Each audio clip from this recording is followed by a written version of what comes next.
ગામ ખોડિયાર ખાંટપરું વર્ષ 2025 સપ્ટેમ્બર મહિનો. આ પાવર પ્લાન્ટ ખોડિયાર ગામ ખાતેના ચતુર્થ નાગરિક શ્રી ભીખાજી અમૃતજી ઠાકોર ગામ ખોડિયાર ખાતે પ્રધાનમંત્રી સૂર્યઘર યોજના અંતર્ગત આ સોલર નાખવામાં આવ્યું છે. 5 કિલો 8 પેનલ.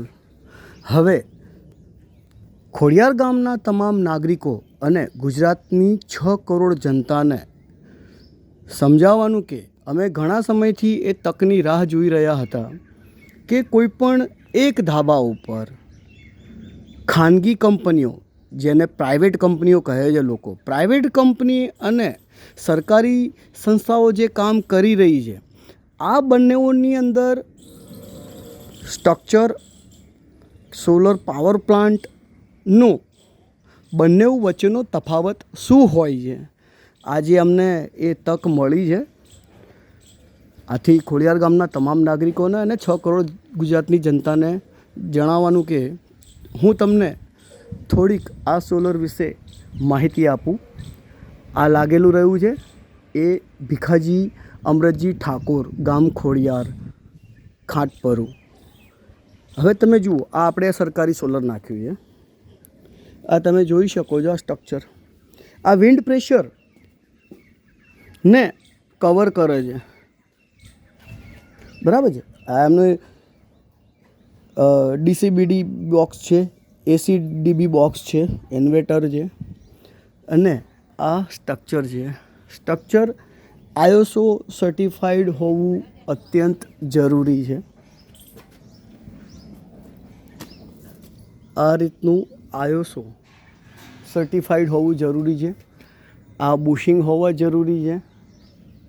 બીજી વસ્તુ તમે જોઈ શકો છો, અહીંયા જોઈન્ટ છે તો અહીંયા પણ આ બુશિંગ લગાવેલું છે. દરેક જગ્યાએ બુશિંગ લાગેલા છે, જેથી કરીને ક્લિનિંગ સિસ્ટમનું પાણી અને વરસાદી પાણી આ સ્ટ્રક્ચરની અંદર જાય નહીં અને એની સાથે સ્ટ્રક્ચરની આવરદા વધે. જો સરકારશ્રી 30 વર્ષની વોરંટી આ પેનલોમાં આપે છે તો સ્ટ્રક્ચરની પણ વોરંટી હોય છે. આ દરેક નાગરિકોને ખાસ જણાવવાનું, સ્ટ્રક્ચરની પણ વોરંટી હોય છે.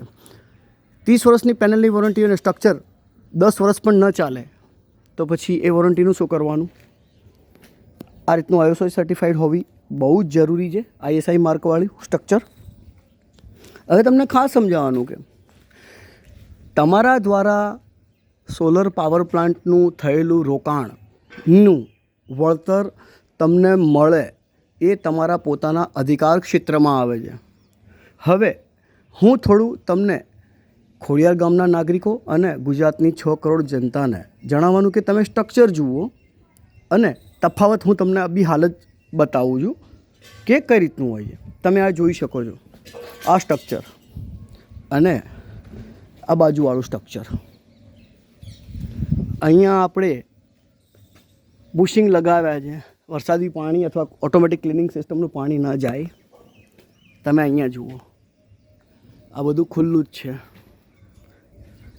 ખુલ્લું જ છે. એક પણ આઈએસઓ સર્ટિફાઈડ નથી અને આ સ્ટ્રક્ચર ચાલે પણ નહીં. બીજી વસ્તુ કે આ પેનલો બંને સાઈડથી જનરેશન થાય છે. 590 વોલ્ટની પેનલ છે. આ પેનલ પણ બંને સાઈડથી જનરેશન થાય છે, પરંતુ આ 540 વોલ્ટની પેનલ છે અને ખોડિયાર ગામમાં લોકો અદાણી બહુ કરે છે. આ ગોલ્ડી પેનલ છે. આને તમે ગૂગલમાં સર્ચ કરીને જોઈ શકો છો. ત્રીજી અને ખાસ વસ્તુ, વાયરિંગ. આ જે રહ્યું ને વાયરિંગ, એ પણ જે રહ્યું એ પોલીકેબમાં વાપરવાનું સરકારશ્રી તરફથી માપદંડોમાં આવે છે. તો તમે બધા સમજી શકો છો કે સરકારી કામકાજ કઈ રીતનું હોય. હવે તમને હું દૂરથી આ સ્ટ્રક્ચર બતાવું છું. તમે જરા ધ્યાનથી જુઓ આ સ્ટ્રક્ચર. આ સપોર્ટો જુઓ, એના ત્યાં સપોર્ટ જુઓ, અહીંયા જુઓ.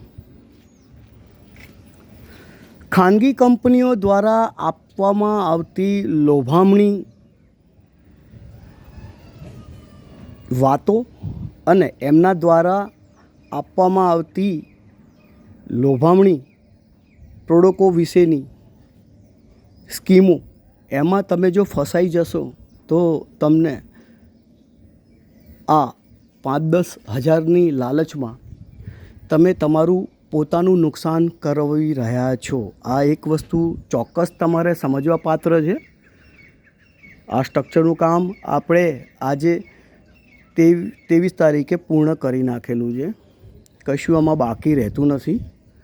પણ તમને લોકોને ખાસ સમજાવવાનું કે આ બધી વસ્તુ હોવી જરૂરી છે. અહીંયા તમે કોઈ ISI સર્ટિફાઈડનું ક્યાંય કોઈ જગ્યાએ આ સ્ટ્રક્ચર જોશો જ નહીં, તમને લાગશે જ નહીં. બીજી વસ્તુ, આમને ઓટોમેટિક ક્લિનિંગ સિસ્ટમ નંખાવી નથી, એટલે તમે જુઓ કેટલી ડસ્ટ ચોંટી છે. આ જુઓ તમે. હવે આમાં પણ જનરેશન ન થાય. આ જે નાગરિક છે એમને આ નુકસાન જ છે. કેમ કે પેનલો ધોતા નથી. સરકારશ્રીનો જે દસ્તાવેજ હાલમાં થાય છે એમાં PP એગ્રીમેન્ટની અંદર લખેલું જ હોય છે, you can wash the panel before the sunrise 6 o'clock sharp in the morning. આપણે હજુ આનું ક્લિનિંગ સિસ્ટમને બધું નાખવાનું બાકી છે. ગઈકાલે જ બધું કામ પૂર્ણ થયું છે. તો આ કામ ક્લિનિંગ સિસ્ટમનું પણ 1-2 દિવસની અંદર પૂર્ણ થઈ જશે. આ તમે જોઈ શકો છો, આ બધું જ કેમિકલ છે. સિમેન્ટ નથી નાખતા આપણે. સરકારનો નિયમ છે. કેમ કે આ ધાબાની અંદર અહીંયા જેવું સ્ટ્રક્ચર ઊભું થાય એટલે પહેલાં તો અહીંયા નીચે સિલિકોન પેસ્ટનું જમ્પ કરવું પડે, જેથી કરીને એ ધાબુ લીકેજ ના થાય. પછી એની પર પ્લેટ લાગે, પછી આ સ્ટ્રક્ચર ઊભું થાય. હવે જ્યારે આ સ્ટ્રક્ચર ઊભું થાય ત્યારે સિલિકોન સુકાય નહીં ત્યાં સુધી આ કેમિકલ નથી કરવામાં આવતું. તો એક આ રીતનું છે. આ દરેક નાગરિક અહીંયા પણ તમે જોઈ શકો છો. અહીંયા પણ આપણે બુશિંગો લગાવ્યા જ છે. કોઈ જગ્યાએ કોઈ પણ કામની અંદર